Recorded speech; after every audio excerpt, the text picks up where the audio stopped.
அஸ்ஸலாமு அலைக்கும் வரஹ்மத்துல்லாஹி வபரகாத்துஹு. பெருமதிப்பிற்கும் மரியாதைக்கும் உரிய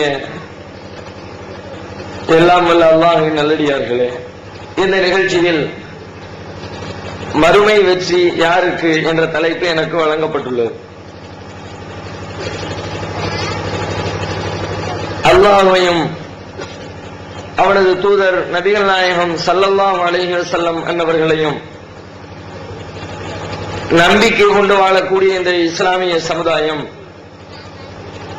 இந்த சமுதாயத்தினுடைய ஒட்டுமொத்த வாழ்க்கை முறை, இவை அனைத்துமே மறுமையிலே நாம் வெற்றி பெற வேண்டும் என்ற நோக்கத்தோடு அமைந்திருக்கிறது. மறுமையில் வெற்றி பெற வேண்டும் என்ற எண்ணம் இல்லாத எந்த ஒரு முஸ்லிமையும் நாம் உலகத்திலே பார்க்க முடியாது. ஆனால் மறுமையில் வெற்றி பெற வேண்டும் என்று எண்ணம் கொண்டிருக்கிற இஸ்லாமிய சமுதாயம் தம்முடைய அறியாமையினால், தமக்கு வழிகாட்டக்கூடிய மார்க்க அறிஞர்களின் தவறான போதனைகளினால், திருமறை குர்ஆனை விட்டும் நபிகள் நாயகத்தின் போதனைகளை விட்டும் தூர விலகி நிற்பதினால் மறுமையிலே வெற்றி பெறுகிறோம் என்று நினைத்துக் கொண்டு செய்யக்கூடிய பல்வேறு காரியங்கள் அவர்களை மறுமையிலே தோல்வியடையக்கூடியவர்களாக மாற்றிவிடுகின்றது. அந்த அறியாமையை போக்க வேண்டும் என்பதற்காகவும் வெற்றி பெறுவதற்கான வழிமுறைகளை மீண்டும் இச்சமுதாயத்திற்கு நினைவுபடுத்த வேண்டும் என்ற நன்னோக்கத்துடனும் தான் மறுமையில் வெற்றி யாருக்கு என்ற தலைப்பு இங்கே வழங்கப்பட்டிருக்கிறது. இந்த மறுமையிலே வெற்றி யாருக்கு என்பதனை கண்டுபிடிப்பதற்கு பயங்கரமான ஆய்வுகளோ ஆராய்ச்சிகளோ நமக்கு தேவையில்லை. ஒரு சாதாரண எளிமையான திருமறை குர்ஆனுடைய வசனங்களை படித்து பார்ப்பதன் மூலமாக, நபிகள் நாயகத்துடைய போதனைகளை கேட்டுக்கொள்வதன் அறிந்து கொள்வதன் மூலமாக மறுமையில் வெற்றி பெறக்கூடியவர் யார் என்பதனை மிக எளிதாக நாம் தெரிந்து கொள்ளலாம். நாளை மறுமையில் தோல்வி அடைந்தவர்களுடைய நிலையை பற்றி திருமறை குர்ஆன் பேசுகிறது. என்ன சொல்லி பேசுவார்களாம் தோல்வி அடைந்தவர்கள் மறுமையில? தான் தோல்வி அடைந்ததற்கான காரணம் என்ன என்பதனை நரக படுகொலியிலே கிடந்து சில மனிதர்கள் புலம்பிக் கொண்டிருப்பார்கள். அந்தோ பரிதாபமே, எனக்கு ஏற்பட்ட கை சேதமே, நான் இப்படிப்பட்ட துன்ப நிலைக்கு ஆளாகாமல் இருக்க வேண்டும் என்றால் உலகத்திலே வாழுகிற பொழுது என்னுடைய வாழ்க்கையை இவ்வாறு நான் அமைத்துக் கொண்டிருக்க வேண்டும் என்று மறுமையிலே அவர்கள் புலம்புவார்கள். அந்த புலம்பலை அல்லாஹ் ரப்பல் ஆலமீன் திருமறையிலே சொல்லி தந்து, நாளை மறுமையில் அவன் வெற்றிக்கான வழிகள் என்ன என்பதனை கண்டறிந்து புலம்புவான். உலகத்திலே ஒரு மனிதன் மறுமையில் வெற்றி பெறுவதற்கான வாய்ப்பு என்று நினைத்துக் கொண்டு சரியானதையும் சொல்ல முடியும், தவறானதையும் சொல்ல முடியும். ஆனால் மறுமையை பொறுத்தவரை அத்தனை காரியங்களும் வெட்ட வெளிச்சமாகி வெற்றி பெறுகிறவர் யார், தோல்வி அடைகிறவர் யார், வெற்றிக்கான வழிகள் என்ன, தோல்விக்கான காரணங்கள் என்ன, இவைகள் அனைத்தையும் கண்ணார கண்டு ஒவ்வொரு மனிதனுடைய அறிவும் புத்தியும் மிக தெளிவாக பதிலளிக்கக்கூடிய அந்த காலகட்டத்தில் ஒருவன் சொல்லக்கூடிய வார்த்தைகள் தான் மறுமை வெற்றிக்கான மிகச் சரியான வார்த்தைகளாக அமைந்திருக்கும் என்பதனால் அல்லாஹ் ரப்பல் ஆலமீன் அந்த மறுமையில் தோல்வி அடைந்த மனிதன் புலம்பக்கூடிய புலம்பலை நமக்கு ஒரு பாடமாக எடுத்து தருகிறான். என்ன சொல்கிறான்? யௌம துகல்லபு உஜூஹுஹும் ஃபின்னார். நாளை மறுமையில் சில முகங்களை நரகத்திலே போட்டு புரட்டப்படுகிற பொழுது யகூலூன யா லைத்தனா அதானல்லாஹ வ அதானர் ரசூலா, அவர்கள் புலம்புவார்கள், நாங்கள் அல்லாஹ்விற்கு கட்டுப்பட்டிருக்க வேண்டுமே, அல்லாஹ்வுடைய தூதருக்கு கட்டுப்பட்டிருக்க வேண்டுமே, இன்னா அதானா சாதத்தனா வ குபரானா, நாங்கள் எங்களின் பெரியவர்களுக்கு கட்டுப்பட்டோம், எங்களின் நல்ல மனிதர்களுக்கு கட்டுப்பட்டோம், ஃபஅலல்லூன சபீலா, எங்களை அவர்கள் வழிகெடுத்து விட்டார்களே என்று மறுமையிலே நரகத்தில் கிடந்து சில மனிதர்கள் புலம்புவார்கள் என அல்லாஹ் ரப்பல் ஆலமீன் திருமறையிலே சொல்லித் தருகிறார். இந்த ஒரு வசனம் மறுமையில் வெற்றி பெறுகிறவர் யார், மறுமையில் தோல்வி அடைகிறவர் யார் என்பதனை மிக தெள்ள தெளிவாக நமக்கு சொல்லித் தருகிற அற்புதமான ஒரு வசனம். இந்த வசனத்தை அளவுகோலாக வைத்து இதிலே சொல்லப்படுகிற செய்திகள் என்ன? நான் அல்லாஹ்விற்கு கட்டுப்பட்டிருந்தால், அல்லாஹ்வுடைய தூதருடைய போதனைகளுக்கு கட்டுப்பட்டிருந்தால் நான் இன்றைக்கு தோல்வி அடைந்திருக்க மாட்டேன், நரகத்திற்கு வந்திருக்க மாட்டேன், வெற்றி வாய்ப்பை இழந்திருக்க மாட்டேன், அல்லாஹ்வின் பரிசை இழந்திருக்க மாட்டேன் என்று நரகில் கிடப்பவன் 2 காரணங்களை சொல்லி புலம்புவதாக திருக்குர்ஆன் பேசுகிறது. இந்த வசனத்தை வைத்து நம்முடைய வாழ்க்கையை நாம் ஆய்வு செய்து பார்க்க வேண்டும். இன்றைக்கு நான் வாழக்கூடிய வாழ்க்கை மறுமையில் வெற்றி பெறுவதற்கான வாழ்க்கையா அல்லது மறுமையில் நரகத்தில் தள்ளுகிற வாழ்க்கையா என்பதனை ஒப்பிட்டு பார்ப்பதற்கு அற்புதமான உரைகள் திருவரை குர்ஆன், அல்லாஹ்வுடைய வார்த்தை, திருத்தூதரின் போதனைகள், நபிகள் நாயகத்தின் பொன்மொழிகள், இவைகள் நமக்கு வெற்றி தரக்கூடிய அந்த 2ம் எனது வாழ்க்கையில் இருக்கிறதா? நான் செய்கின்ற ஒவ்வொரு காரியமும் அதில் சொல்லப்பட்ட அடிப்படையில் அமைந்திருக்கிறதா? இல்லை அதற்கு எதிர்மறையாக முன்னோர்கள் சொன்னார்கள், பெரியார்கள் சொன்னார்கள், ஊர்க்காரர்கள் செய்தார்கள், உலகமே சொன்னது, நடைமுறையில் இருக்கிறது என்றெல்லாம் பல்வேறு காரணங்களை சொல்லிக்கொண்டு திருமறை குர்ஆனுக்கு எதிராக, நபிகள் நாயகத்தின் போதனைக்கு எதிராக எனது வாழ்க்கை அமைந்திருக்கிறா என்பதனை ஒவ்வொரு முஸ்லிமும் உரசி பார்க்க வேண்டிய கட்டாயம் இருக்கிறது. மேலும் சொல்லுகிறான் இறைவன், அல்லாஹ்வையும் அல்லாஹ்வுடைய தூதரின் வார்த்தைகளையும் செவிமடுப்பவர்தான் வெற்றி பெற முடியும் என்பதனை இன்னும் தெளிவாக பல்வேறு இடங்களில் திருமறை குர்ஆன் விளக்குகிறது. நபிகள் நாயகம் ஸல்லல்லாஹு அலைஹி வஸல்லம் அவர்கள் அவர்களுடைய இறுதி பேருரையிலே ஹஜ்ஜுக்கு சென்றிருக்கிற பொழுது, நபி அவர்கள் ஹஜ்ஜுக்கு சென்றதை கேள்விப்பட்ட திரளான முஸ்லிம்கள், ஆயிரக்கணக்கான நபி தோழர்கள் நபிகள் நாயகத்தோடு சேர்ந்து ஹஜ்ஜு செய்ய வேண்டும் என்ற விருப்பத்தோடு அங்கே வந்து குழுமுகிறார்கள்.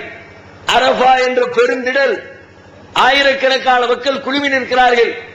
மினா என்ற காலித்திடல், முஸ்தலிஃபா என்ற மைதானம், அங்கெல்லாம் நபிகள் நாயகத்தின் போதனைகளை கேட்பதற்கு, அவர்கள் என்ன விதமான வாழ்க்கை தத்துவத்தை உலகத்திற்கு சொல்கிறார்கள் என்பதனை புரிந்து கொள்வதற்கு அவர்களின் வார்த்தைகளுக்காக செவி கொடுத்து காத்து கிடந்த தன் தோழர்களுக்கு மத்தியிலே அல்லாஹ்வுடைய தூதர் அற்புதமாக உரை நிகழ்த்துகிறார்கள்.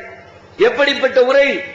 அவர்களின் 23 ஆண்டு கால இஸ்லாமிய பிரச்சாரத்திலே 40 வயதில் நபியாக ஆனதிலிருந்து அவர்கள் மரணிக்கும் தருவாய் வரைக்கும் அல்லாஹ் ரப்புல் ஆலமீன் என்ன மார்க்கத்தினை அவர்கள் வழியாக இந்த உலகத்திற்கு கற்றுத் தந்தாலும், என்ன விதமான கொள்கை கோட்பாடுகளை இறைவனின் தூதர் உலகத்திற்கு அறிமுகப்படுத்தினார்களோ அத்தனை செய்திகளையும் சுருக்கி சுருக்கி சுருக்கி சாறு விழிந்து அந்த மக்கள் மத்தியிலே நபி அவர்கள் உரை நிகழ்த்துகிறார்கள்.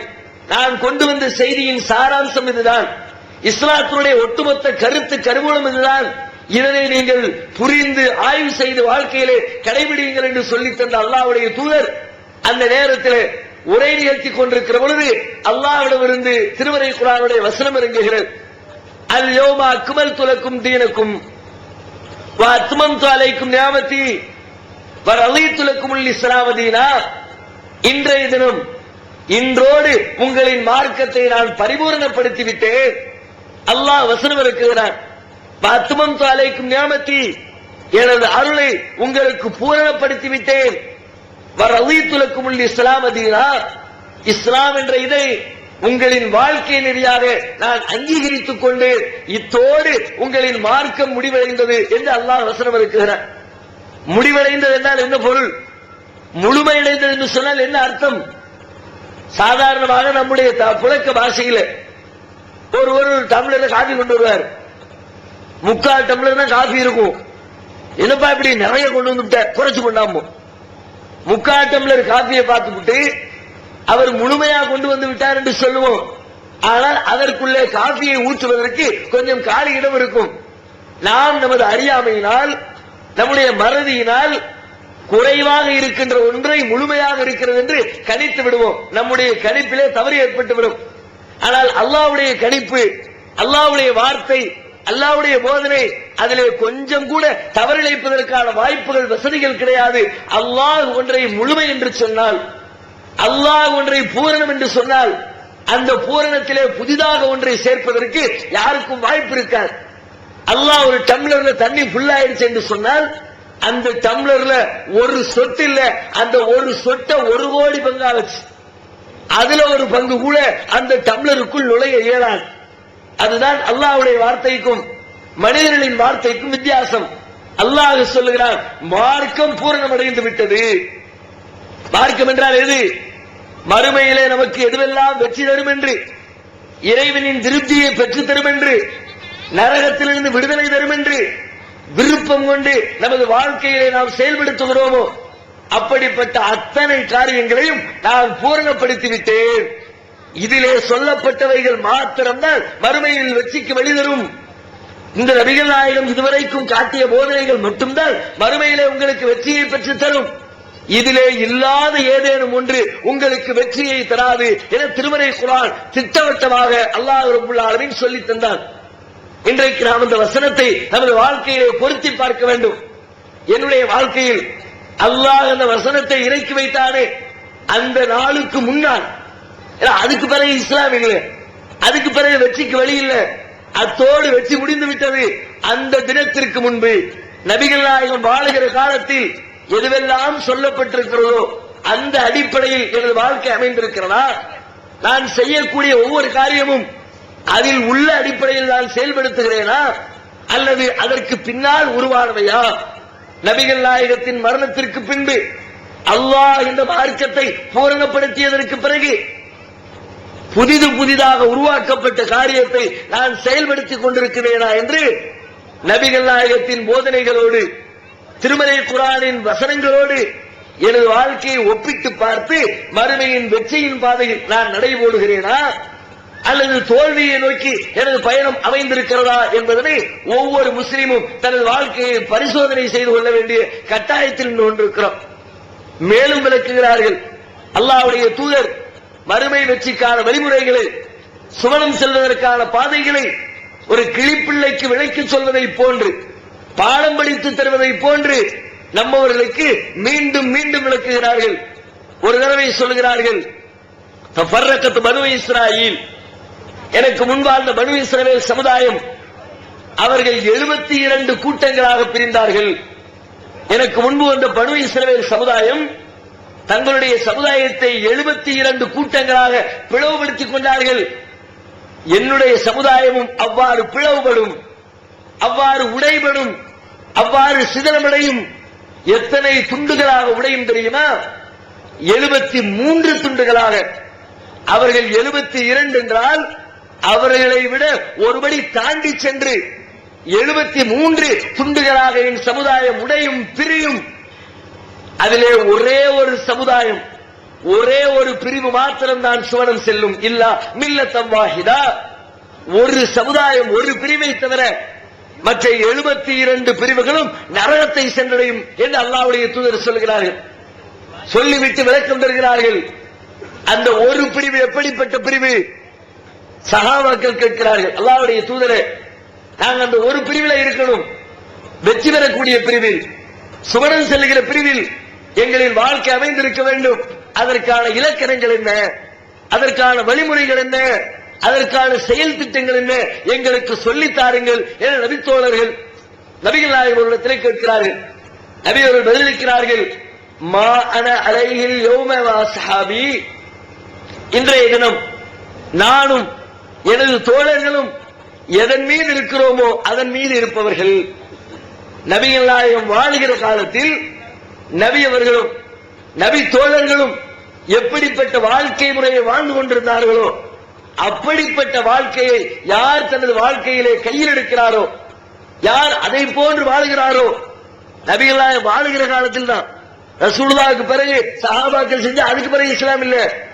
தெளிவா சொல்லி, இன்றைக்கு ரசூலுல்லாஹ் இன்றைக்கு இந்த காலத்தில் ரசூலுல்லாஹ் வாழ்ந்துகிட்டு இருக்கிற காலத்தில் நானும் எனது தோழர்களும் எப்படிப்பட்ட வழிமுறையிலே சென்று கொண்டிருக்கிறோமோ அந்த வழிமுறையை கையில் எடுக்கிறவர் மறுமையிலே சுவனம் செல்வார். அந்த ஒரு கூட்டம் மறுமையில் வெற்றி பெறும், மற்ற 72 கூட்டங்களும் தோல்வியை தழுவும், நரகத்தை பெறும், அல்லாஹ்வுடைய கோபத்தை பரிசாக பெற்றுக் கொள்ளும் என்று நபிகள் நாயகம் ஸல்லல்லாஹு அலைஹி வஸல்லம் அவர்கள் தன்னுடைய தோழர்களுக்கு உபதேசம் செய்கிறார்கள். இதுவும் நமக்கு சொல்லித் தருகிற பாடம் என்ன?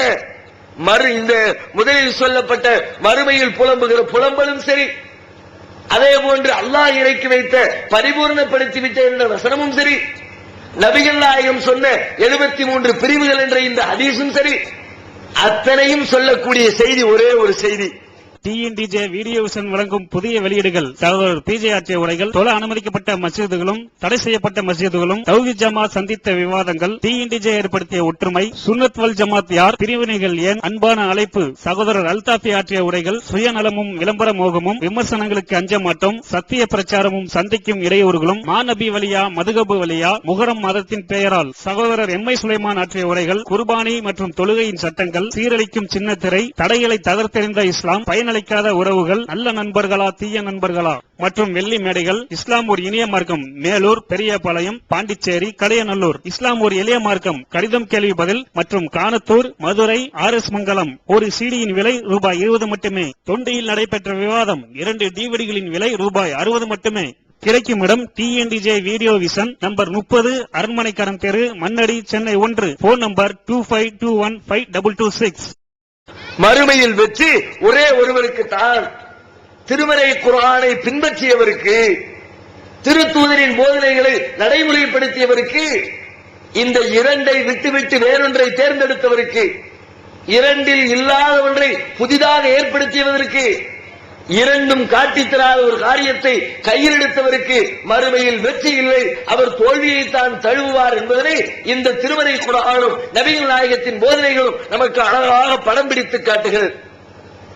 நம்முடைய வாழ்க்கையை இன்றைக்கு ஒப்பிட்டு பார்ப்போம். இந்த மறுமை வெற்றிக்கான வழிமுறைகளின் அடிப்படையில் எமது வாழ்க்கை அமைந்திருக்கிறதா அல்லது தோல்வியை நோக்கி எமது பயணம் சென்று கொண்டிருக்கிறதா என்பதனை கொஞ்சம் ஒவ்வொரு மனிதரும் தமது வாழ்க்கையோடு உரசி பாருங்கள். பெரும்பாலும் அதிகமான முஸ்லிம்கள் அல்லாஹ்வை நம்புகிறோம், தூதரை மதிக்கிறோம், அவர் மீது மரியாதை கொண்டிருக்கிறோம் என்று சொல்லக்கூடிய இஸ்லாமிய சமுதாயத்தின் கணிசமான முஸ்லிம்கள் அந்த 2 அடிப்படைகளை விட்டு விலகிச் செல்வதை பார்க்கிறோம். மறுமையின் தோல்விக்கான வழியை நோக்கி பயணித்துக் கொண்டிருப்பதை பார்க்கிறோம். என்ன அப்படி அதை 2 விதமாக பிரித்து பார்க்கலாம். மறுமையில் தோல்விக்கான வழிமுறைகளை இந்த இஸ்லாமிய சமுதாயம் எதையெல்லாம் கையில் எடுத்திருக்கிறது என்று சொன்னால், ஒன்று வழிபாடு சார்ந்த பிரச்சனைகள், மற்றொன்று தனிநபர் சார்ந்த பிரச்சனைகள். அல்லாஹ் ரப்பல் இஸ்லாமிய மார்க்கம் நம்முடைய கடமைகளை 2 விதமாக பிரிக்கிறது. அல்லாஹ்விற்கு செய்ய வேண்டிய கடமைகள், அல்லாஹ்வுக்கு செய்கின்ற தீமைகள். மற்றொன்று மனிதர்களுக்கு செய்கின்ற கடமைகள், மனிதர்களுக்கு செய்கின்ற தீமைகள். இந்த 2 விதமான கடமைகளில், உரிமைகளில் அல்லாஹ்வுக்கு செய்வதை 2வது வைப்போம். மனிதர்களுக்கு மனிதர் செய்கின்ற பாவங்கள் இருக்கிறது, குற்றங்கள் இருக்கிறது. இஸ்லாத்தின் பார்வையில் அல்லாஹ்விற்கு செய்கின்ற குற்றங்களை விட மனிதர்களுக்கு செய்கின்ற குற்றங்களைத்தான் அல்லாஹ் பெரிதாக கருதுகிறார். உலகத்தில் எத்தனையோ மதங்களை பார்க்கிறோம். எத்தனையோ பேர் இன்னைக்கு நாத்திகவாதிகளாக, மதங்களை மறுப்பவர்களாக, கடவுளை எதிர்ப்பவர்களாக, கடவுளை கற்பித்தவன் காட்டுமிராண்டி, அதை பின்பற்றுகிறவன் முட்டாள் என்றெல்லாம் சொல்லி பகுத்தறிவாதம் பேசக்கூடிய சில பேரை இன்றைக்கு தமிழகத்திலே பார்க்கிறோம். அதற்கெல்லாம் என்ன காரணம் தெரியுமா? கடவுளை பெயரை சொல்லி சொல்லி கடவுளுக்கு வழிபாடு செய்யக்கூடிய மதங்கள் இந்த மனிதனை புறக்கணித்து விடுகிறது. வயிற்று பசியோடு ஒட்டிய வயிறோடு உழண்டு கொண்டிருக்கிற மனிதனுக்கு ஒரு வாய் சோறு கொடுக்க தயங்குகிற எத்தனையோ மதவாதிகள் கடவுளின் பெயரால் சிலைகளை வடிவமைத்துக் கொண்டு அந்த சிலைகளின் தலைகளில் பஞ்சாமிர்தத்தை கொண்டு போய் கொட்டுகிறார்கள், நெய்யை கொண்டு போய் அபிஷேகம் செய்கிறார்கள், பாலை கொண்டு போய் வார்க்கிறார்கள். ஒரு மிடர் பால் குடிக்க வக்கில்லாமல் ஒட்டிய வயிறோடு காய்ந்து கிடக்கிறாரு, அவனுக்கு ஒரு சொட்டு பால் கொடுக்கப்படவில்லை. 2 நாள் வயிறார உண்ணாமல் பட்டினி கொலை பட்டினியாய் கிடக்கிறவனுக்கு ஒருவேளை உணவு கொடுக்க வக்கில்லை. கற்சிலைகளை வடிவமைத்துக் கொண்டு அவைகளின் தலைகளை கொண்டு நெய்யையும் பாலவையும் பஞ்சாமிர்தத்தையும் கொட்டுவதனால் கடவுள் என்பவன் காட்டுமிராண்டி என்று சொல்லக்கூடிய ஒரு கூட்டம் இன்றைக்கு உருவாகிவிட்டது.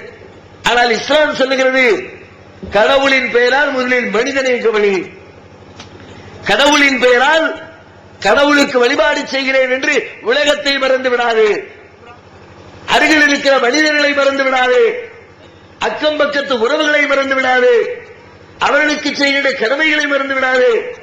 கடவுளுக்கு செய்ய வேண்டிய வழிபாடு ஒருபுறம் செய்தால் கடவுளிடத்திலே நன்மையை பெறுவதற்கு இந்த மனிதர்களை நீ கவனித்தாக வேண்டும், அனாதைகளை ஆதரித்தாக வேண்டும், ஏழைகளுக்கு உணவளித்தாக வேண்டும், வழிபோக்கர்களுக்கு உதவி செய்தாக வேண்டும், யாசிப்போருக்கு கொடுத்தாக வேண்டும்.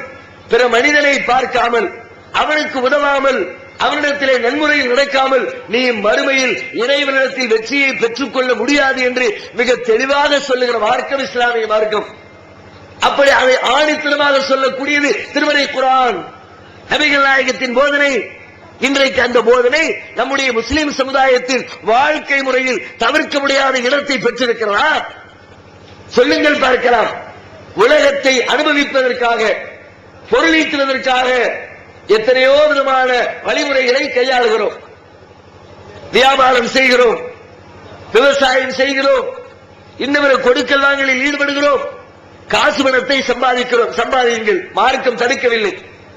மற்ற மார்க்கங்களை போன்று மதங்களை போன்று ஆசை அருமின் என்று ஆசைகளை அறுத்தறிய வேண்டும் என்று சொன்ன மார்க்கமில்லை இஸ்லாம். நன்றாக சம்பாதியுங்கள், நன்றாக பொருளீட்டுங்கள். இன்னும் சொல்ல போனால் அல்லாஹ்வுடைய பார்வையிலே பொருளீட்டுவது அல்லாஹ்வுடைய அருள் என்று திருமறை குர்ஆன் சொல்லுகிறது. அல்லாஹ்வுடைய வழிபாட்டை முடித்துவிட்ட ஒரு மனிதன் அல்லாஹ்வுடைய அருளாக இருக்கிற இந்த பொருளை, பணத்தை சம்பாதிப்பதற்கு பூமியிலே பரவி செல்ல வேண்டும். திருக்குர்ஆன் சொல்லுகிறது, ஃபைதா குலியத்திஸ் ஸலாத் ஃபன்தஷிரு ஃபில் அர்த் வப்தகு மின் ஃபضலில்லாஹ். தொழுகை நிறைவு பெற்று விட்டால் ஒரே பள்ளியாச தூண்ல சாஞ்சிராத, தஸ்பீஹ் மணியை உருட்டிராத, அல்லாஹ் அல்லாஹ்னு உட்கார்ந்துராத, குடும்பத்தை மறந்துராத, வியாபாரத்தை புறக்கணிச்சிராத, தொழுகையை முடிச்சு விட்டு ஃபன்தஷிரு ஃபில் அர்த், பூமியில பரவிப்போ. வப்தகு மின் ஃபضலில்லாஹ், அல்லாஹ்வுடைய அருளை தேடு. அருள் என்கிறான். பணத்தை, பொருளை அல்லாஹ்வுடைய பார்வையில் அது அல்லாஹ்வுடைய அருள், இறைவனின் கருணை, இறைவன் கொடுக்கிற கிஃப்ட் என்று திருமறை குர்ஆன் வர்ணிக்கிறது. அப்படிப்பட்ட பொருளை ஈட்டுகிறோம், பொருள் ஈட்டுகிறோம், ஈட்ட வேண்டும், அத்தியாவசியம். பொருள் இல்லை என்று சொன்னால் பொருள் இல்லாருக்கு உலகில்லை என்கிறார். முன்னோர்கள் சொல்லி வைத்த வார்த்தை. பொருள் தேவை, சாப்பிடுவதற்கு பணம் தேவை, மருத்துவம் செய்ய பணம் தேவை, உடை உடுத்த பணம் தேவை, வீடு கட்ட பணம் தேவை, எது வேண்டும் என்றாலும் பணம் நமக்கு தேவை. பணம் தேவை என்பதற்காக, அந்த பணத்தை ஈட்டுவதற்காக வரம்புகளை எல்லாம், இறைவன் விதித்திருக்கிற எல்லை கோடுகளை எல்லாம் மீறி மிதித்து, யார் எக்கேடு கெட்டு போனால் என்ன, யார் எதனால் பாதிக்கப்பட்டால் என்ன, எனக்கு காசு வேண்டும், எனக்கு கார் வேண்டும், எனக்கு பங்களா வேண்டும், எனக்கு ஆடம்பரம் வேண்டும் என்று சொல்லி அடுத்தவன் பொருளை அபகரிக்கக்கூடிய ஒரு சர்வ சாதாரணமாக ஒரு மிகப்பெரிய குற்றத்தை நம் மக்கள் செய்து கொண்டிருப்பதை பார்க்கிறோம். பொருள் ஈட்டுகிறோம் என்ற பெயரில் பிறர் பொருளை அநியாயமாக சுரண்டுவதை பார்க்கிறோம். வியாபாரிகள் பல்வேறு வியாபாரங்களை செய்கிறார்கள். மீன்பிடி தொழிலாளர்களுக்கு மீன் வலைகளை விற்கிறார்கள், அதற்கான அழகு சாதனங்களை வழங்குகிறார்கள், எல்லா விதமான கொடுக்கல் வாங்கலில் ஈடுபடுகிறார்கள். பல்வேறு விதமான மோசடிகள் அதனுடைய பின்னணியில். அளவு நிறுவையில் மோசடி. மளிகை கடையில் போய் பார்த்தால் புளியை ஒட்டி வைத்து 1 கிலோ சீனி வாங்கினார் 900 கிராம் இருக்கிறது, அரை கிலோ பருப்பு வாங்கினார் 450 கிராம் இருக்கிறது. என்ன மோசடி? பொருளை ஈட்டுவதற்காக ஒருவரிடத்தில் 1 கிலோவுக்கு பணம் வாங்கிவிட்டு 1 கிலோ சீனி 20 ரூபாய் என்று 20 ரூபாயை வாங்கி நீ அவனுக்கு 20 ரூபாய்க்கு தகுந்தாற் போட்டு சீனி கொடுக்க வேண்டுமே. அதில் என்ன 100 கிராம் கமிஷன், 200 கிராம் கமிஷன்? காசு பணத்திற்கு ஆசை, அதற்காக அடுத்தவன் சொத்தை இப்படி அபகரிப்பது, பிறர் பொருளை இப்படி அநியாயமாக சுரண்டுவது. அல்லாஹ் ரப்புல் ஆலமீன் இந்த பாவத்தை எப்படி பார்க்கிறான் தெரியுமா? உலகத்திலே எத்தனையோ இறை தூதர்களை அல்லாஹ் அனுப்பினான். இறை தூதர்களுக்கு வழங்கப்பட்டிருக்கிற வேலை 2. ஒருவேளை ஏகத்துவத்தை சொல்லுவது, சத்தியத்தை சொல்லுவது, அல்லாஹ்வை மாத்திரம் வணங்குங்கள், வேறு யாரையும் வணங்காதீங்க, மாலக்கும் மின் இலாஹின் கைருஹு, அவனை தவிர உங்களுக்கு கடவுள் கிடையாது, அவன்தான் உலகத்தை படைத்தவன், அவன்தான் அகிலத்தை படைத்தவன், அவன்தான் சர்வலோகத்தின் ரட்சகன், அவனைத்தான் நீங்கள் வணங்கி வழிபட்டாக வேண்டும் என்ற ஏகத்துவ கொள்கையினை உலகத்திற்கு சொல்ல வேண்டியது இறை தூதர்களின் முதல் கடமை. 2வது, அந்த சமுதாயத்திலே பின்னி பிணைந்து கிடக்கிற தீமைகளை வேறறுக்க வேண்டியது 2வது கடமை. அதிலே ஒரு இறை தூதரை அல்லாஹ் வழங்கினான். ஷுஐப் அலைஹிஸ்ஸலாம் மதியன் என்ற நகரத்து மக்களுக்கு ஏகத்துவ பிரச்சாரம் செய்வதற்காக இறைவனால் தேர்ந்தெடுக்கப்பட்ட இறைவனின் தூதர் ஷுஐப் அலைஹிஸ்ஸலாம். இந்த இறைவனின் தூதரை அல்லாஹ் எதற்கு அனுப்பினான் தெரியுமா? ஏகத்துவத்தை சொல்லுங்கள், அதனோடு சேர்த்து அந்த மக்கள் மத்தியிலே அளவு நிறுவைகளில் மோசடி செய்து பிறர் பொருளை அவனை அறியாமல் திருடி அவன் கவனிக்காத விதத்திலே பிடுங்கி அனுபவிக்கக்கூடிய ஒரு பழக்கம் இருக்கிறது. அதனையும் நீங்கள் கண்டித்து திருத்த வேண்டும். ஷுஐப் அலைஹிஸ்ஸலாம் வந்து சொல்றாங்க, அவுஃபுல் கைலவல் மீசான், அளந்து கொடுத்தால் நிறுத்து கொடுத்தால் அதனை முறையாக நிறைவேற்றுங்கள். பலா தன்குசுல் மிக்கியாலவல் மீசான், அளவு நிறுவைகளில் மோசடி செய்து விடாதீர்கள். அளவு நிறுவைக்காக ஒரு தூதரை அல்லாஹ் அனுப்புகிறார். உங்க பார்வையில சாதாரணமா தெரியும். என்னத்தை பெருசா பண்ணிவிட்டோம், என்னத்தை பெருசா ஏமாற்றி விட்டோம். 5 ரூபாய் தானே, 2 ரூபாய் தானே, 10 ரூபாய் தானே, இது ஒரு பெரிய மேட்டரா? நமக்கு காசு கிடைக்கிறது, லாபம் கிடைக்கிறது. இதனால் ஏற்படக்கூடிய விபரீதம் என்ன தெரியுமா? டிஎன்டிஜே வீடியோ விஷன் வழங்கும் புதிய வெளியீடுகள். சகோதரர் சம்சுலுகா ஆற்றிய உரைகள். சொர்க்கத்தில் நபியுடன் இருக்க என்ன வழி, அல்லாஹுவிற்காக புறக்கணிப்போம், சொர்க்கம் நரகம், ஜமாத் தொழுகையை பேணுவோம், இறை நம்பிக்கையாளரின் இனிய பண்புகள். சகோதரர் எம்.எஸ். சுலைமான் ஆற்றிய உரைகள். சிறு அமல்களும் பெருநன்மைகளும், நடைமுறைக்கு வந்த நபி வழி, தூய எண்ணத்தில் இறைவணக்கம், இப்ராஹிம் நபியின் பிரச்சாரம். சகோதரர் ரஹ்மத்துல்லாஹ் ஆற்றிய உரைகள். ஆடம்பர உலகமும் அழியா மறுமையும், குர்ஆன் கூறும் உதாரணங்கள், சமூக கொடுமைகள், முஸ்லிம்களாக மரணிப்போம், இறுதி மூச்சு வரை இஸ்லாம். சகோதரர் பிரதோசி ஆற்றிய உரைகள். தனி மனித வழிபாடு, இஸ்லாமும் மௌலிதும். சகோதரர் நாசர் ஆற்றிய உரைகள். இறைவசனங்களை நிராகரிக்கும் வரதட்சணை திருமணங்கள், இஸ்லாத்தின் பார்வையில் இறை இல்லங்கள். சகோதரர் அப்பாஸ் அலி ஆற்றிய உரைகள். அல்லாஹுவிற்காக வெறுப்போம், இன்றைய முஸ்லிம் பெண்களின் நிலை. ஒரு சிடியின் விலை ரூபாய் 20 மட்டுமே. கிடைக்கும் இடம் டிஎன்டிஜே வீடியோ விஷன், நம்பர் 30, அரண்மனைக்காரன் தெரு, மண்ணடி, சென்னை 1. Phone number 25215226. மகளிருக்கு வழிகாட்டும் மாத இதழ் தீன்குல பெண்மணி. முஸ்லிம் பெண்களுக்கான இல்லற கடமைகள், மருத்துவ பகுதி, சிறுவர் பகுதி, திருமண தகவல் பகுதி, ஹதீஸ் திறனாய்வு போட்டி மற்றும் பல சுவையான அம்சங்களுடன் வெளிவரும் முஸ்லிம் பெண்களுக்கான முழுமையான மாத இதழ் தீன்குல பெண்மணி. ஆண்டு சந்தா உள்நாடு ரூபாய் 100, வெளிநாடு ரூபாய் 650, தனி இதழ் ரூபாய் 9. உங்கள் MODDகளை எடுத்து அனுப்ப வேண்டிய முகவரி தீன்குல பெண்மணி, நம்பர் 30, அரண்மனைக்காரன் தெரு, மண்ணடி, சென்னை 1. நாளை மறுமையில் நபிகள் நாயகம் ஸல்லல்லாஹு அலைஹி வஸல்லம் சொல்கிறார்கள், மறுமையில் தோல்வி அடையக்கூடிய மனிதர்களில் மிக முக்கியமான மனிதனாக இவர் இருப்பார்.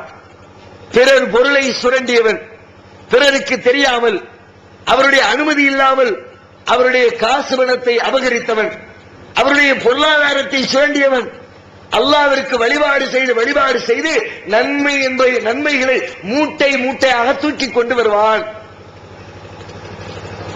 கடையில வந்து உட்கார்ந்தா ஏமாத்துறது, பொய் பேசுறது, ஓட்ட சரக்கு வச்சுக்கிட்டு நல்ல சரக்குன்னு வாய்ச்ச விடால் விடுறது. இன்னும் சொன்னா நம்ம வியாபாரிகள் மத்தியில நல்ல திறமையான வியாபாரி யாரு தெரியுமா?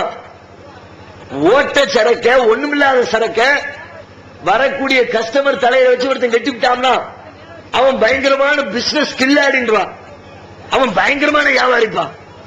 ஒண்ணுமில்லாத மண்ணை கூட பொண்ணாக்கிடுவான். எப்படி மண்ணை எப்படி பொண்ணாக்கிறது?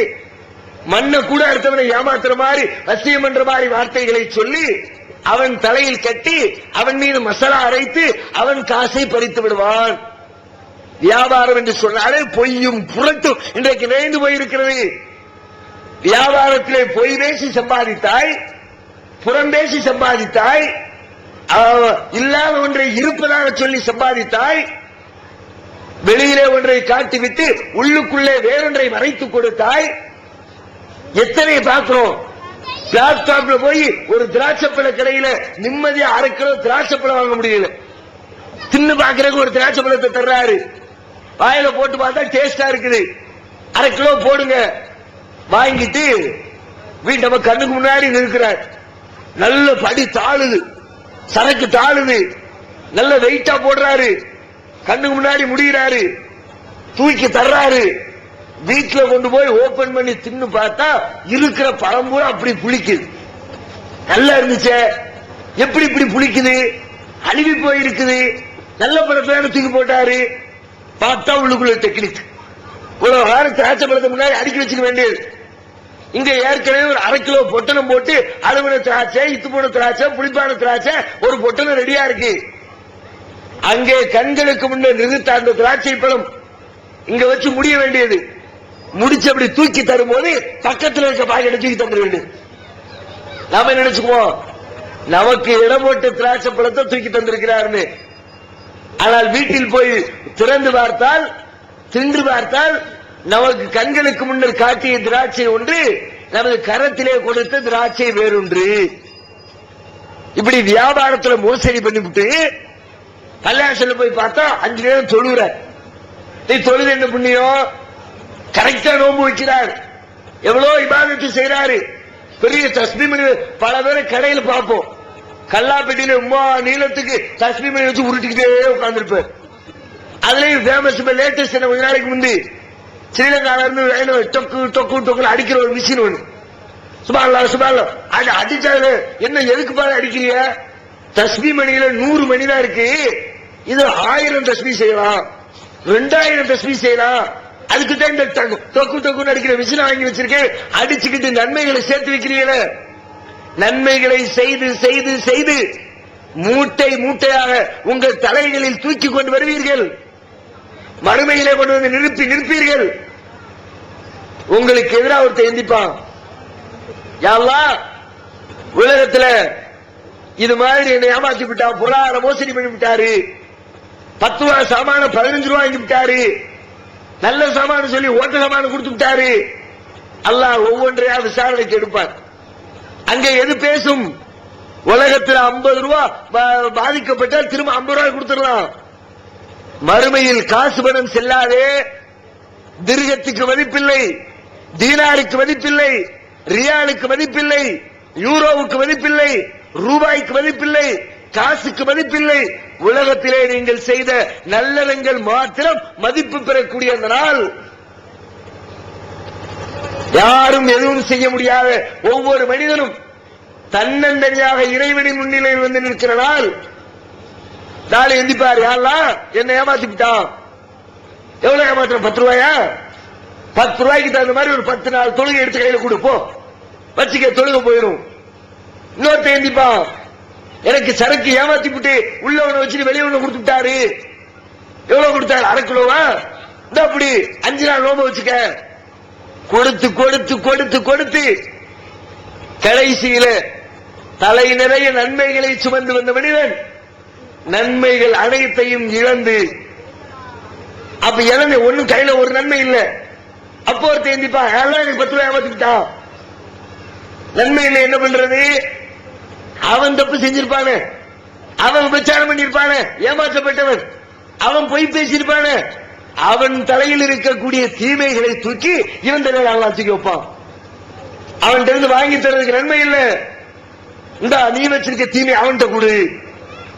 விபச்சாரம் செய்யாத ஒருவன் பொருளாதார குற்றச்சாட்டில் ஈடுபட்டதற்காக விபச்சாரியினுடைய பாவத்தை நாளை வறுமையிலே தலையில் தூக்கி நிற்பான்.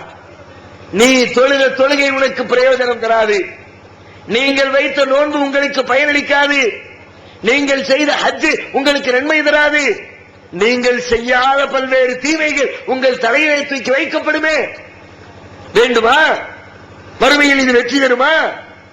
50 வருஷம் 60 வருஷம் வாழ போற வாழ்க்கைக்கு அடுத்தவனை ஏமாத்தி காசு பணத்தை சம்பாதிக்கணுமா?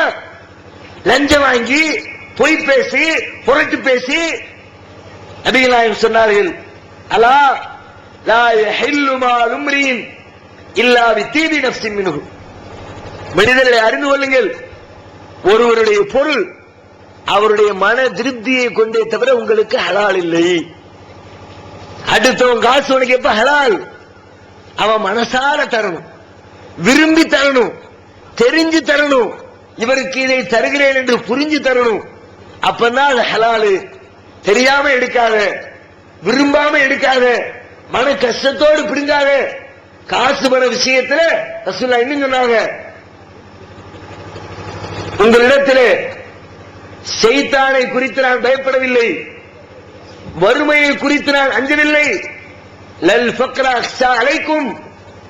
காசு பணத்துக்கு வழி இல்லாம, சோத்துக்கு வழி இல்லாம நீ இஸ்லாத்தை விட்டு போயிருவோன்னு எனக்கு பயம் இல்லை. அன் துபுசத்தலக்கும் துன்யா கமா புசித்தத்து மன் கான கபலக்கும். உங்களுக்கு முன்னிருந்தவர்களுக்கு உலகத்துடைய செல்வங்கள் வாரி வழங்கப்பட்டதை போன்று உனக்கும் அல்லாஹ் செல்வத்தை கொடுத்து, காசு பணத்தை கொடுத்து, அந்த காசு பணத்தின் வழியாக நீங்கள் வழி தவறி விடுவீர்களோ என்று நான் அஞ்சுகிறேன்.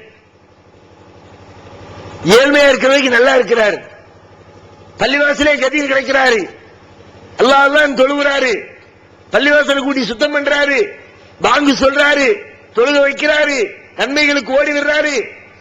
காசு பணம் வர வர வர வர ஒன்றொன்றாக குறைந்து குறைந்து குறைந்து பள்ளியின் தொடர்பு குறைகிறது. ஐவேளை தொழுகை மூவேளையாக சுருங்குகிறது, 3 வேளை 2 வேளை ஆகிறது, வாரத்திற்கு ஒரு தடவையாக குறைகிறது, மாதத்திற்கு ஒரு புறமாக குறைகிறது, வருடத்திற்கு ஒரு நாள் என்று குறைகிறது.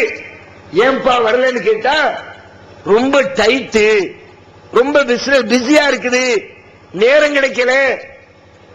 ரசூலுல்லாஹ் இதுதான் சொன்னாங்க, பயந்துக்க, காசு பணம் தான் டேஞ்சரு, உன்னை கவுத்துறதுல மிக முக்கியமான வேண்டு காசு தான். தோழர்களே, காசு வரும்போது கண்ணியமாயிரு, மரியாதையாயிரு, அல்லாஹ்வுடைய பயத்தோடு இரு. ஏன்னா காசு பணம் பல பேரை சீரழித்திருக்கிறது, நீயும் சீரழிந்து போய் விடுவாய். காசு பணத்துல ரொம்ப எச்சரிக்கையா இருக்கணும். ஆனா இன்னைக்கு அதுதான் சர்வ சாதாரணமாக அளவு நிறுவைகள்ல மோசடிகளில் துவங்கி, வியாபாரத்தில் பொய் பேசுவதில் துவங்கி, வியாபாரம்னாலே பொய். ஒருத்தர் வந்து கேட்பாரு, எவ்வளவு சரக்கு, எவ்வளவு? 10 ரூபா. எங்க இப்படி 10 ரூபா சொல்லிய, அநியாயமா சொல்லியல. உடனே பேரு அடுத்த 1000 கையில ரெடியா வச்சிருப்பார். எனக்கு அசலே 9000 ரூபா, இல்ல அசலே 9000 ரூபா, 7 ரூபாய்க்கு வாங்கியிருப்பாரு. அவன்கிட்ட அதிகப்படியா 2 ரூபா லாபம் கிடைக்கணும்ன்றதுக்காக அசலே ஏன் அப்படி சொல்ல, ஏன் பொய் சொல்ற? பொய் பேசி இந்த 50 காசு 1 ரூபா கிடைச்சா உனக்கு பறக்கத்து வந்துருமா? 2 ரூபா கிடைச்சா பெரிய நீ கோடி சொன்னாயிருவியா? அல்லாஹ்வுடைய பரக்கத்து வேண்டாம். பொய் பேசி வரக்கூடிய காசுல அல்லாஹ்வுடைய பரக்கத்து இருக்காது. எத்தனை லட்சம் வந்தாலும் சரி உனக்கு லட்சம் பத்தாது, எத்தனை கோடி கிடைச்சாலும் சரி இன்னும் பத்தல பத்தல பத்தலன்னு பட்ஜெட் 10,000 தான் போட்டுக்கிட்டு இருப்ப. 500 ரூபா இருந்தாலும் சரி அல்லாஹ்வுடைய பரக்கத்தோடு வருதான் பாரு. கை நிறைய கழுத விட்டையை அள்ளி கொடுக்கிறதுனால பிரயோஜனம் கிடையாது. கோடி ரூபாய் வருது, பாய்தா இருக்காது. பல பேர் பார்க்கிறோம், 10,000 ரூபாய் சம்பாதிப்போம், 5,000 ரூபாய் சம்பாதிப்போம், குடும்பத்துக்கு 4,000 ரூபாய் செலவு பண்ணிவிட்டு 1000 ரூபாய் மிச்சம் டெபாசிட் பண்ணி வச்சிருப்பாரு. 20,000 30,000 50,000 சம்பாதிப்பாரு. செலவுக்கு மேல செலவு, ஆஸ்பத்திரி செலவு, அந்த செலவு இந்த செலவு பண்ணிவிட்டு வந்த வருமானத்துக்கு மேல பக்கத்தில் உள்ள 10,000 ரூபாய் கடன் வாங்கி கடனாளியா உட்கார்ந்துட்டு இருப்பார். எதுக்கு? ஏன் இந்த 50,000 வருமானம் வந்து என்ன பிரயோஜனம் உனக்கு? காசு நிறைய வருகிறது என்று பார்க்காது, அல்லாஹ்வுடைய அருளோடு வருகிறதா, இறைவனின் திருப்தியோடு வருகிறதா?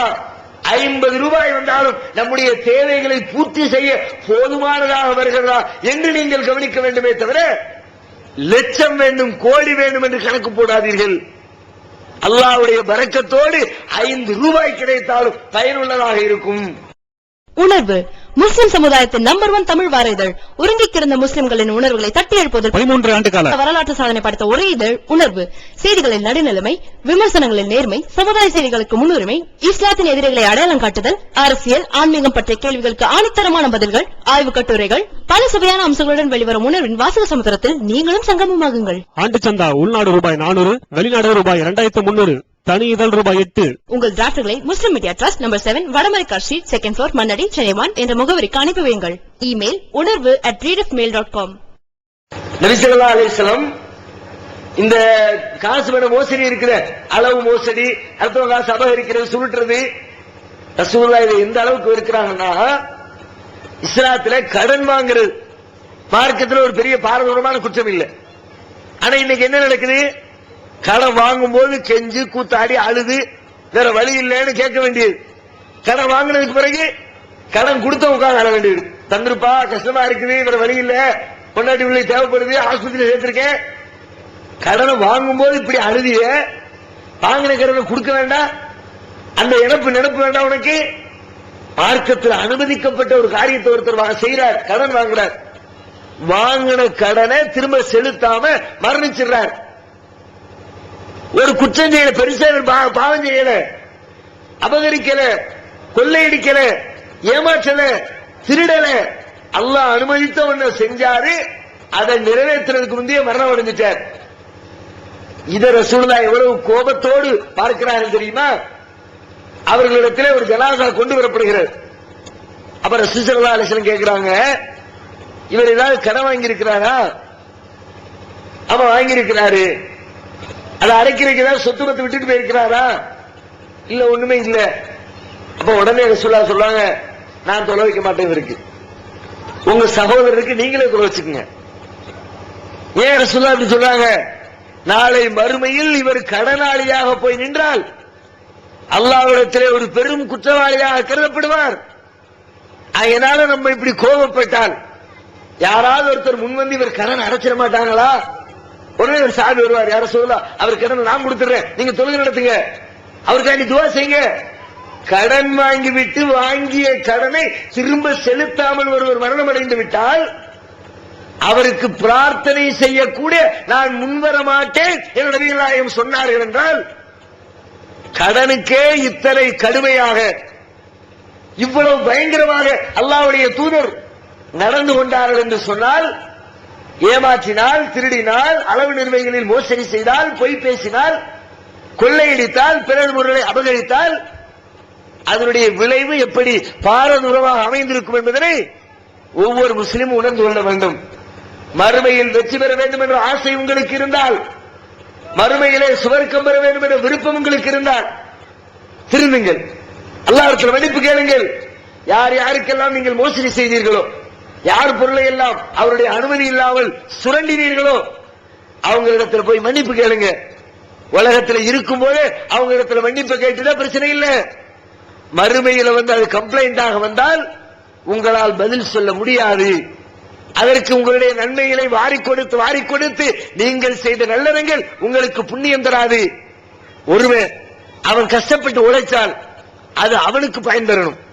நான் காலையிலிருந்து மாலை வரைக்கும் ஒரு கடையிலே அமர்ந்து 2 லட்சம் ரூபாய் முதலீடு செய்து கஷ்டப்பட்டு வியாபாரம் செய்தால் அந்த வியாபாரத்தின் பலனை நான் அனுபவிக்க வேண்டும். வியாபாரம் செய்துவிட்டு எனக்கு பலன் இல்லை என்றால், காசு பணம் கிடைக்கவில்லை என்றால், லாபம் பெறவில்லை என்றால் அதனை போல ஒரு துர்பாக்கியசாலி ஒருவன் இருக்க முடியுமா? நாளை மறுமையில் அப்படித்தான் ஆகும். நீங்கள் தொழுவீர்கள், உங்கள் தொழுகை உங்களுக்கு பயன் தராது.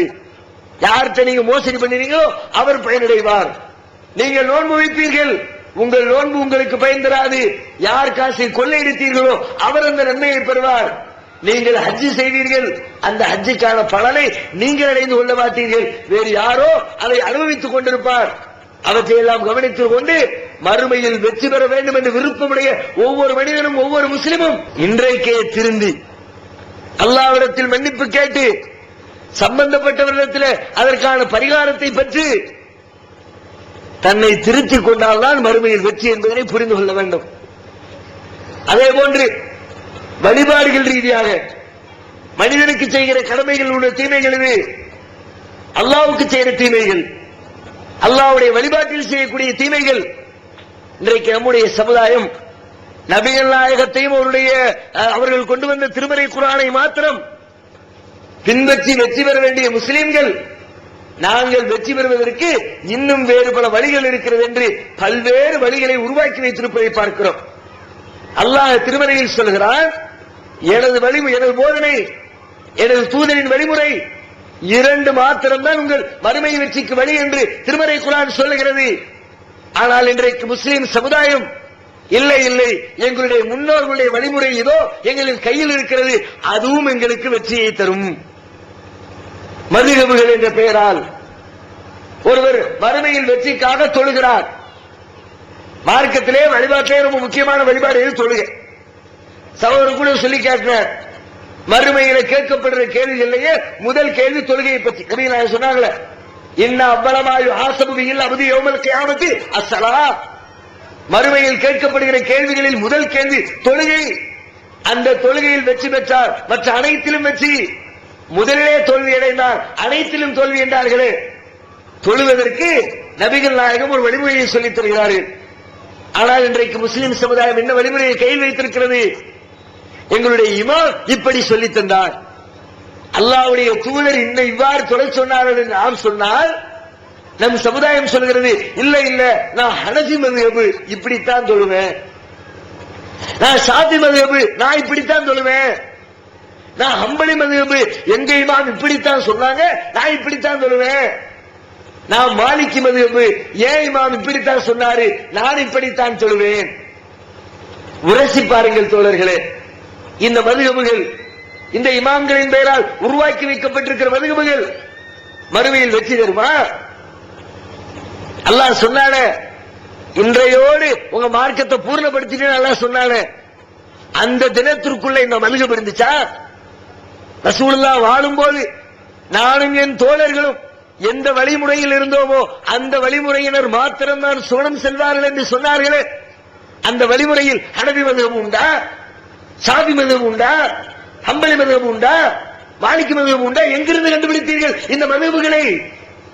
நபிகள் நாயகம் ஸல்லல்லாஹு அலைஹி வஸல்லம் அவர்கள் மரணித்து பல நூறு வருடங்களுக்கு பிறகு உருவாக்கப்பட்டிருக்கிற புதிய வழிபாடுகள் இவை எல்லாம். இன்னும் சொல்வதாக இருந்தால், நீங்க நினைக்கிறீங்க உங்கள பல பேர் ஷாஃபி மதுஹப் அது எல்லாம் குர்ஆன்ல உள்ளதா, ஹதீஸ்ல உள்ளதா, அதைத்தான் அவங்க சொல்லி இருக்கிறாங்க, அதுவும் இஸ்லாம் தான் என்று சொல்கிறீர்களே.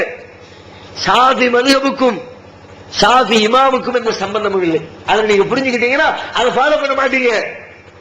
நீங்கள் உங்களுக்கு சொல்லித் தரப்பட்டிருக்கிறது, உங்களுடைய அறிஞர்கள், பள்ளிவாசலில் நம்முடைய மௌலவிகள், ஆலிம்கள் ஜும்மா நேரங்களில் உரை நிகழ்த்துகிற பொழுது இந்த மதுஹபுகள் யாருடைய பெயரால் இன்றைக்கு சொல்லப்படுகிறதோ அந்த இமாம்கள் தான் இந்த மதுஹபை உருவாக்கியதாக சொல்கிறார்கள். ஷாஃபி இமாம் இவ்வளவு பெரிய இமாம் தெரியுமா? அவங்க தப்பா சொல்லுவாங்களா? அவங்க குர்ஆனுக்கு எதிராக சொல்லுவாங்களா? அவங்க ஹதீஸுக்கு எதிராக சொல்லுவாங்களா என்று சொல்கிறார்கள். ஷாஃபி இமாம் சொல்லி இருந்தால் கூட குர்ஆன் ஹதீஸுக்கு ஒத்துத்தான் சொல்லி இருப்பார்கள். ஆனால் இந்த மதுஹபுக்கும் ஷாஃபி இமாமுக்கும் இந்த சம்பந்தமும் இல்லை. உங்க பதில் நீங்க சொல்லிக்கிறீங்களே, நான் ஷாஃபி மதுஹப் ஷாஃபி மதுஹப்னு, ஷாஃபி மதுஹபுக்கும் ஷாஃபி இமாமுக்கும் சம்பந்தம் உண்டா? சொல்லட்டுமா இருக்கலாம். ஹனபி மதுஹபுக்கும் ஹனபி இமாமுக்கும் சம்பந்தம் உண்டா? ஷாஃபி இமாம் வாழ்ந்தது ஹிஜ்ரி 100 150களில், ஹனபி இமாம் வாழ்ந்தது ஹிஜ்ரி முதல் நூற்றாண்டில். இந்த மதுஹபுகள் எப்போது தோற்றுவிக்கப்பட்டது? அந்த இமாம்கள் மரணித்து 600 வருடம் 700 வருடம் 1000 வருடங்கள் கழிந்ததற்கு பிறகு உருவாக்கப்பட்டவைகள் இந்த மதுஹபுகள். நான் கதை சொல்லல, கற்பனையா சொல்லல. உங்களுடைய இமாம்களிடத்தில் போய் கேளுங்கள். மதரசாக்களிலே கற்றுத் தருகிறார்களே மதுஹப் நூல்கள், அந்த நூலிலே எழுதி வைத்திருக்கிறார்கள் இந்த புத்தகத்தை எழுதியவர் யார்?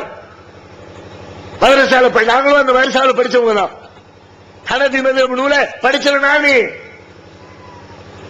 ஹிதாயான ஒரு நூல் இருக்குது, துர்ருல் முக்தார், ரத்துல் முக்தார், கன்சு தகாயிக், நூரில் இல்லாஹ், இவையெல்லாம் ஹனபி மதுஹபுடைய சட்ட நூல்களாக மதரசாக்களில் பாடங்களில் சொல்லிக் கொடுத்துக் கொண்டிருக்கிறார்கள்.